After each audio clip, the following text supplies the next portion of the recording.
ನಮಸ್ಕಾರ ಸ್ನೇಹಿತರೆ, ಪ್ರಪಂಚಕ್ಕೆ ಸ್ವಾಗತ. ನಾವಿವತ್ತು ಭರಣಿ ನಕ್ಷತ್ರದ ಬಗ್ಗೆ, ಅದರ ಗುಣ ಸ್ವಭಾವಗಳು ಮತ್ತು ಯಾವ ಉದ್ಯೋಗ ಅವರಿಗೆ ಸೂಟ್ ಆಗ್ಬೋದು, ಹಾಗೆ ಯಾವ ಅಕ್ಷರದಿಂದ ಅವರು ಹೆಸರಿಡಬೇಕು, ಇದನ್ನೆಲ್ಲ ತಿಳ್ಕೊಳ್ಳೋಣ. ಇದು ಜನರಲ್ ಪ್ರೆಡಿಕ್ಷನ್ಸ್ ಅಷ್ಟೇ. ಇದು ನಮ್ಮ ಜಾತಕದ ಪ್ರಕಾರ ಅದು ಏನು ರಿಸಲ್ಟ್ ಬರುತ್ತೋ ಅದು ಸ್ವಲ್ಪ ಬೇರೆ ಬೇರೆ ಥರ ಆಗುತ್ತೆ. ಇದು ಮನುಷ್ಯಗಣ, ಮಧ್ಯನಾಡಿ, ಅಧಿದೇವತೆ ಶುಕ್ರ ಗ್ರಹ. ರಾಶಿ ಮೇಷರಾಶಿಯಲ್ಲಿ ಬರುತ್ತೆ ಭರಣಿ ನಕ್ಷತ್ರ. ಮಂಗಳ ಗ್ರಹ ಹಾಗೆ ಶುಕ್ರ ಅದರದ್ದು ನಕ್ಷತ್ರಾಧಿಪತಿ. ಇದಕ್ಕೆ ಅಧಿದೇವತೆ ಯಮ ಆದರೆ ಅದರ ಚಿಹ್ನೆ ಬಂದುಬಿಟ್ಟು ಫೀಮೇಲ್ ರಿಪ್ರೊಡಕ್ಟಿವ್ ಪಾರ್ಟು ವಜೈನ್ ಆಗ್ಬೋದು ಅಥವಾ ಯೋನಿ ಅಂತ ಹೇಳ್ಬೋದು. 4 ಪಾದಗಳು. ಫಸ್ಟ್ ಪಾದ ಸೂರ್ಯನಿಂದ, ಸೆಕೆಂಡ್ ಪಾದ ಬುಧನಿಂದ ಆದರೆ ಥರ್ಡ್ ಪಾದ ಶುಕ್ರಂಗೆ, ಹಾಗೆ ಫೋರ್ತ್ ಪಾದ ಚಂದ್ರಂಗೆ ಬರುತ್ತೆ. ಹೀಗೆ ಯಾಕಂದರೆ ಮೇನು ಇದು ಶುಕ್ರ ಗ್ರಹಕ್ಕೆ ಸೇರಿದೆ. ಎಗೇನ್ ನಾನು ಹೇಳಿದ ಹಾಗೆ ಪ್ರತಿಯೊಂದು ನಕ್ಷತ್ರಕ್ಕೂ 4 ಪಾದ ಇರುತ್ತೆ. ಆ 4 ಪಾದನೂ ಬೇರೆ ಬೇರೆ ಪ್ಲ್ಯಾನೆಟ್ಸು ರೂಲ್ ಮಾಡ್ತಾ ಇರ್ತಾರೆ. ಕೊನೆಗೆ ಅದೆಲ್ಲದಕ್ಕೂ ದೇವತೆ ಯಾರು? ಆ ನಕ್ಷತ್ರಕ್ಕೆ ಒಂದು ದೇವತೆ ಅಂತ ಇರುತ್ತೆ, ಅದು ಯಮದೇವರು. ಹಾಗಾಗಿ ಈ ಭರಣಿ ನಕ್ಷತ್ರದವ್ರಿಗೆ ಏನಾದರೂ ತೊಂದರೆ ಆದರೆ ದೇವರನ್ನು ಬೇಡ್ಕೊಂಡ್ರೆ ವರ್ಷಿಪ್ ಅಥವಾ ಕಾಳಿನ, ಶಿವ ಭೈರವ ರೂಪದಲ್ಲಿರೋ ಶಿವನ ಎಲ್ಲ ಪ್ರೇ ಮಾಡಿದರೆ ಅವರಿಗೆ ಒಳ್ಳೆಯದಾಗತ್ತೆ ಅಂತ ಹೇಳ್ತಾರೆ. ಸೊ ಇದರ ಸಿಂಬಲೇ ಫೀಮೇಲ್ ರಿಪ್ರೊಡಕ್ಟಿವ್ ಪಾರ್ಟ್ ಆಗಿರೋದ್ರಿಂದ ಇದು ಬರ್ತು, ಕ್ರಿಯೇಷನ್ನು, ಒಂಥರ ರೆಸ್ಪಾನ್ಸಿಬಿಲಿಟಿಗ ಇದನ್ನೆಲ್ಲ ರೆಪ್ರೆಸೆಂಟ್ ಮಾಡುತ್ತೆ. Fertility, female fertility.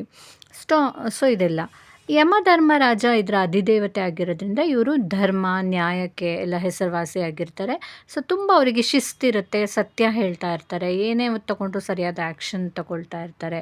ಸೊ ಹೀಗೆ ವಿಲ್ ಪವರ್ ಚೆನ್ನಾಗಿರುತ್ತೆ, ಕರೇಜಿಯಸ್ ಆಗಿರ್ತಾರೆ. ಯಾವುದೇ ಜವಾಬ್ದಾರಿನಾದರೂ ನಿಭಾಯಿಸೋದ್ರಲ್ಲಿ ತುಂಬ ಒಳ್ಳೆಯವರಿಗೆ ನಿಪುಣತೆ ಇರುತ್ತೆ ಅಂತ ಹೇಳ್ಬೋದು. ಪಾಸಿಟಿವ್ ಆಗಿ ತೊಗೊಂಡ್ರೆ ತುಂಬ ಕ್ರಿಯೇಟಿವ್, ಆನೆಸ್ಟ್, ಡಿಸಿಪ್ಲಿನ್ಡ್ ಅಂತಾದರೆ, ನೆಗೆಟಿವ್ ಸೈಡಲ್ಲಿ ಸ್ವಲ್ಪ ನೋಡಿದ್ರೆ ಅದು ಹಠದ ಸ್ವಭಾವ ಇರುತ್ತೆ, ತುಂಬ ಇಮೋಷನಲ್, ಸಹನೆ ಸ್ವಲ್ಪ ಕಡಿಮೆ ಅಂತ ಹೇಳ್ಬೋದು. ಸೊ ಇಷ್ಟೆಲ್ಲ ಆದರೆ ಈಗ 4 ಪಾದಗಳು ನಾನು ಹೇಳಿದೆ ಬೇರೆ ಬೇರೆ ಗ್ರಹಗಳಿಗೆ ಸೇರಿದೆ ಅಂತ. ಈಗ 1 ಬೈ 1 ನೋಡೋಣ. ಫಸ್ಟ್ ಪಾದ ಸೂರ್ಯಂಗೆ ಸೇರಿರೋದಲ್ವ. ಸೊ ಹಾಗಾಗಿ ಈ ಭರಣಿ ನಕ್ಷತ್ರದ ಫಸ್ಟ್ ಪಾದದವರು ತುಂಬ ಅವರಿಗೆ ಸೆಲ್ಫ್ ಕಾನ್ಫಿಡೆನ್ಸ್ ಜಾಸ್ತಿ, ರೆಕಗ್ನಿಷನ್ ಬೇಕು ಅವರಿಗೆ, ತುಂಬ ಬೋಲ್ಡು, ಅಷ್ಟೇ ಒಂಥರ ನರ್ಚರಸ್ ಕ್ಯಾರೆಕ್ಟರ್ ಅಂತಲೂ ಹೇಳ್ಬೋದು, ಇನರ್ಜೆಟಿಕ್ ಆಗಿರ್ತಾರೆ. ಸೊ ಈ ರೀತಿ ಎಲ್ಲ ಇರುತ್ತೆ. ಹಾಗೆ ಸ್ವಲ್ಪ ಡಾಮಿನೇಟಿಂಗ್, ಅವ್ರು ಹೇಳಿದ್ದೇ ಆಗಬೇಕು, ಈಗೋ ಜಾಸ್ತಿ, ಈ ರೀತಿ ಎಲ್ಲ ಇರುತ್ತೆ.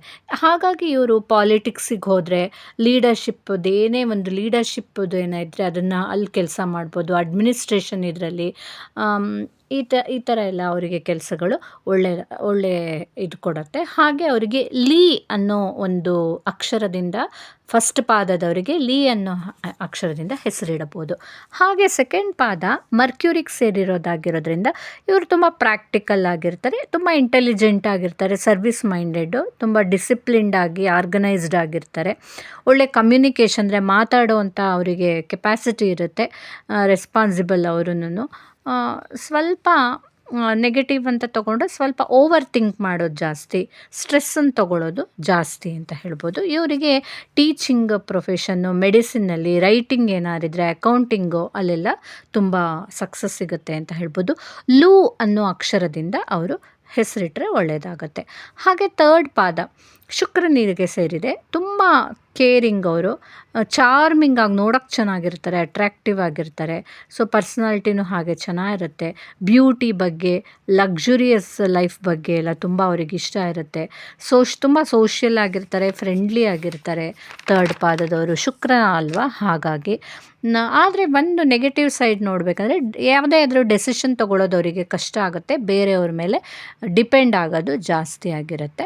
ಇವರಿಗೆ fashion designing, art, music, media, ಯಾವುದೇ ಆದರೂ ಬಿಸ್ನೆಸ್ ಮಾಡ್ಬೋದು, ಲಾ ಸೈಡಿಗೆ ಹೋಗ್ಬೋದು. ಅವ್ರ ಅಕ್ಷರ ಲೇ ಅನ್ನೋದು ಅಲ್ಲಿ ಇಡಬೇಕಾಗತ್ತೆ.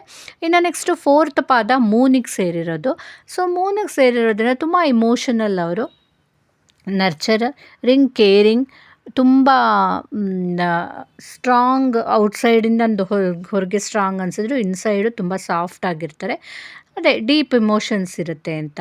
ಮತ್ತು ತುಂಬ ಫ್ಯಾಮಿಲಿ ಬಗ್ಗೆ ಅವರಿಗೆ ಕನ್ಸರ್ನ್ ಜಾಸ್ತಿ ಇರುತ್ತೆ. ಹಾಗೆ ತುಂಬ ಪ್ರೊಟೆಕ್ಟಿವ್ ಆಗಿರ್ತಾರೆ. ಯಾರು ಅವರು ಕ್ಲೋಸ್ ಇರ್ತಾರೋ ಅವ್ರನ್ನ ತುಂಬ ಪ್ರೊಟೆಕ್ಟಿವ್ ಆಗಿ ಅವರು ನೋಡ್ಕೊಳ್ತಾರೆ.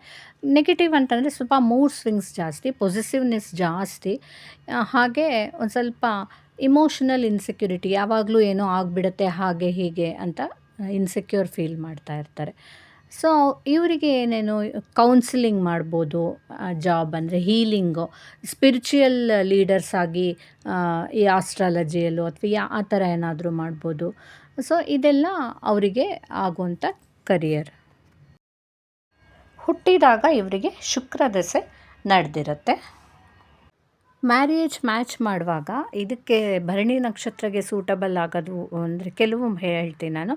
ಅಶ್ವಿನಿ ನಕ್ಷತ್ರ 91% ಆಗುತ್ತೆ, ರೇವತಿ 86%, ಉತ್ತರ ಫಲ್ಗುಣಿ 78% ಆಗುತ್ತೆ, ಭರಣಿನೇ 77 ಆಗುತ್ತೆ, ಹಾಗೆ ಹಸ್ತ 75% ಆಗುತ್ತೆ ಹಸ್ತ ನಕ್ಷತ್ರ. ಹಾಗೆ ಶ್ರವಣ ನಕ್ಷತ್ರ 72% ಆಗುತ್ತೆ, ಸ್ವಾತಿ ನಕ್ಷತ್ರ 70%, ಪೂರ್ವಾಷಾಢ 68%. ಇದೆಲ್ಲ ಜಸ್ಟ್ ನಕ್ಷತ್ರ ಮ್ಯಾಚ್ ಅಷ್ಟೇ.